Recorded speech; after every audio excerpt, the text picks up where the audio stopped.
আসসালামু আলাইকুম নাইম। এই তুমি জন্মদিনে কি গিফট চাও? মাইক্রোফোন। মাইক্রোফোন কিনে দেওয়ার টাকা নেই। তোমার জন্মদিন কবে? ঈদের 3 দিন পরে। ঈদ কবে? কত তারিখে জানি? তো 3 দিন পরে হলে ঈদ কত তারিখে হয়? হায় রে বাঙালি, চশমাটা কোথায় পড়ছে দেখেন না। বহুত দেরি, ঈদের 1 সপ্তাহ পরে আমার হচ্ছে। ঈদ কবে? 21 তারিখে ঈদ হবে, 20 তারিখে শেষ। তোমার জন্মদিন কবে? 6 দিন পরে আরো 27 তারিখে। তো তুমি কি নিতে চাও আমার থেকে? কিছুই না। একটা কিটক্যাট দিবনি, হবে না? আর একটা রোজ দিবনি। ঠিক আছে, ঠিক আছে, আর কি চাও? আর কিছুই না।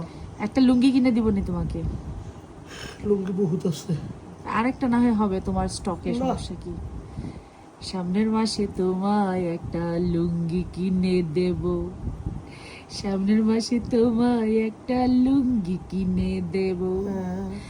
তুমি এখন গাও, আমায় একটু ভালোবাসা দে না, আমায় একটি মাইক্রোফোন কিনে দি না, ওরে শোনাবো। বুঝছেন, সে মাইক্রোফোনের লোভে আমাকে বারবার করে সে মানে জানাই দিতেছে তার বার্থডে হচ্ছে মার্চের 27 তারিখ।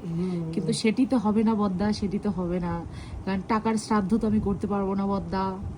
ঠিক আছে, এবার জন্মদিনে তাকে কিছুই দিতে পারবো না, কারণ তাকে অলরেডি 2টা কাপড় দিছি তার ম্যারেজ ডেতে।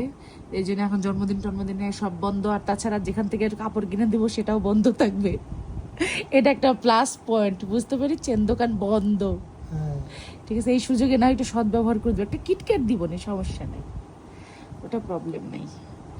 তো নাইম, ঈদে কোথাও ঘুরতে যাবে না? না, ভিডিওটা শেষ হোক তারপরে ফোনে কিটক্যাটের কথা বললাম, ঈদে কোথাও ঘুরতে যাবে না? না। কেন? চলো গো লালবাগ কেল্লা যাই। হ্যাঁ, আমরা পুরান ঢাকার মানুষ, লালবাগ কেল্লাই আমাদের সম্বল।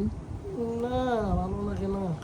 চলো যাই, বসে থাকবেন এর ভিতরে, নাহলে চিড়িয়াখানায় যাই। চলো, তোমার বন্ধুদের সাথে দেখা করে আসি, বাঘ মামার সাথে একটু দেখা করে নিয়ে আসবো না তোমাকে।